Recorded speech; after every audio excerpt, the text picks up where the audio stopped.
Chief justice of Pakistan justice Umar Ata Bandial کسی صورت بھی اپنے اختیارات سپریم کورٹ کے دیگر سینئر ججز میں تقسیم کرنے پر آمادہ نظر نہیں آتے۔ اسی وجہ سے سپریم کورٹ کے ہم خیال ججز پر مشتمل 8 رکنی متنازع لارجر بینچ نے پارلیمنٹ سے منظور کردہ supreme court practice and procedure bill پر عمل درآمد روک دیا ہے۔ عدالتی فیصلے نے سپریم کورٹ اور پارلیمنٹ کو آمنے سامنے لا کھڑا کیا ہے۔ تاہم تجزیہ کاروں کا ماننا ہے کہ اگر اس جنگ میں صرف شہباز شریف اور ان کی حکومت فریق ہوتی تو وہ 3 رکنی بینچ کے سامنے ہی سر جھکا چکے ہوتے، کیونکہ شہباز شریف 5 سال کے لیے نائل ہو کر ریاست سے باہر رہنا افورڈ نہیں کر سکتے۔ اسی وجہ سے نظر آتا ہے کہ اس لڑائی میں حکومت کے علاوہ تیسری طاقت بھی فریق ہے۔ سپریم کورٹ کے اندر بھی ججز 2 گروپوں میں تقسیم ہیں اور اپنی بالادستی ثابت کرنے کے لیے دست و گریباں ہیں۔ اسلام آباد ہائی کورٹ کے سابق جج جسٹس شوکت عزیز صدیقی کا کہنا ہے کہ سپریم کورٹ کے 8 رکنی لارجر بینچ کا فیصلہ 100% غیر آئینی اور غیر قانونی حکم نامہ ہے۔ سابق جج نے کہا کہ یہ عجلت میں اٹھایا گیا غیر ضروری اقدام ہے، کیونکہ یہ قانون ابھی تکمیل کے مراحل میں ہے۔ جسٹس شوکت عزیز صدیقی نے کہا کہ پارلیمنٹ سے کی گئی قانون سازی حتمی طور پر منظور ہو جائے تو پھر ہی سپریم کورٹ آئین کے آرٹیکل 8 کے تحت اسے دیکھ سکتی ہے کہ آیا یہ بنیادی حقوق سے متصادم تو نہیں۔ انہوں نے کہا کہ ابھی تو یہ قانون ایکٹ آف پارلیمنٹ نہیں بنا۔ سپریم کورٹ نے اس پر حکم امتناع جاری کر کے مقننہ کی حدود میں دخل اندازی کی ہے۔ سابق جج نے سپریم کورٹ کے حکم نامے میں موجود آرٹیکل 191 پر تبصرہ کرتے ہوئے کہا، اس آرٹیکل کے تحت سپریم کورٹ خود رول بنا سکتی ہے، لیکن بنائے تو نہیں۔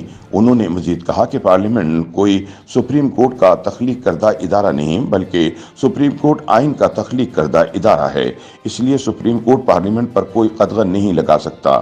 انہوں نے مزید کہا کہ کوئی بھی قانون کسی صورت کے تحت ہی بنایا جاتا ہے، جس طرح سے حالیہ کچھ عرصے میں معاملات چل رہے ہیں۔ اس صورتحال میں سپریم کورٹ کی رولنگ متاثر ہوئی، تاہم اس پر قانون سازی ضروری ہے۔ دوسری جانب قانون دان فیصل صدیقی کا موجودہ صورتحال بارے کہنا ہے کہ chief justice Umar Ata Bandial group میں شامل سپریم کورٹ کے ججوں میں یہ خوف پیدا ہو گیا ہے کہ ستمبر میں جب قاضی فائز عیسیٰ چیف جسٹس بنیں گے تو سب ہم خیال ججز کے خلاف ریفرنس بھجوا دیں گے۔ اسی خوف کے پیش نظر قاضی صاحب کے خلاف کیوریٹیو ریویو ابھی تک خارج نہیں کیا گیا۔ ججوں کو دوسرا خوف یہ ہے کہ جو گروپ بھی جیتے گا وہ دوسرے گروپ والے ججوں کو نوکریوں سے نکلوا دے گا۔ نیا دور ٹی وی کی ٹاک شو خبر سے آگے میں گفتگو کرتے ہوئے انہوں نے کہا کہ پارلیمنٹ کے منظور کردہ بل پر سپریم کورٹ کا حکم امتناعی جاری کرنا آئین کے خلاف نہیں۔ ماضی میں بھی اس کی مثالیں ملتی ہیں۔ دراصل بحث یہ ہے کہ سپریم کورٹ کے 8 رکنی بینچ نے پارلیمنٹ کے بل کو مسترد کر کے جنگ کا آغاز کر دیا ہے۔ ایک جنگ سپریم کورٹ اور پارلیمنٹ کے مابین ہے اور دوسری جنگ سپریم کورٹ کے اندر چل رہی ہے۔ سپریم کورٹ کے 2 دھڑوں میں سے کوئی ایک جیتے گا اور اس کا ادارے کو نقصان ہوگا۔ ان کا مزید کہنا تھا کہ مجھے نہیں لگتا کہ چیف جسٹس اس وقت مضبوط پوزیشن میں ہیں۔ ان کے پاس صرف ایک جج کی اکثریت ہے جو زیادہ پائیدار نہیں ہے۔ جسٹس افتخار چودھری اور جسٹس بندیال میں فرق یہ ہے کہ افتخار چودھری خوفزدہ نہیں تھے۔ از خود نوٹس اور باقی بڑے کیسز میں انہوں نے بڑے بینچ بنائے، سب کو ان میں شامل کیا۔ 1997 اور 2023 کے حالات میں بھی بہت فرق ہے۔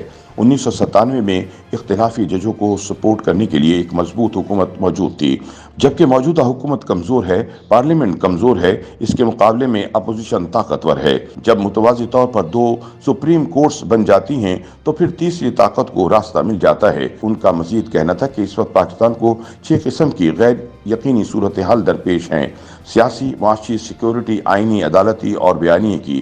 یہ 6 حالتیں پاکستان کی تاریخ میں پہلے کبھی اکٹھی نہیں ہوئیں۔ جب یہ اکٹھی ہو جاتی ہیں تو نظام کے بریک ڈاؤن ہونے کو کوئی نہیں روک سکتا۔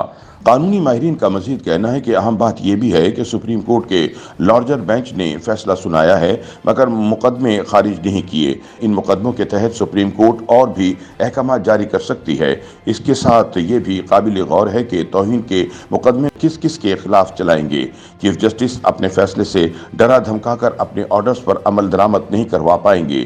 چیف جسٹس سمجھتے ہیں کہ سپریم کورٹ مشتمل ہی 8 ججز پر ہے اور باقی 7 ججز کو مکمل طور پر اگنور کر رہے ہیں۔ چیف جسٹس سمجھتے ہیں کہ وہ یہ جنگ جیت سکتے ہیں، اس لیے انہوں نے بازی لگا دی ہے۔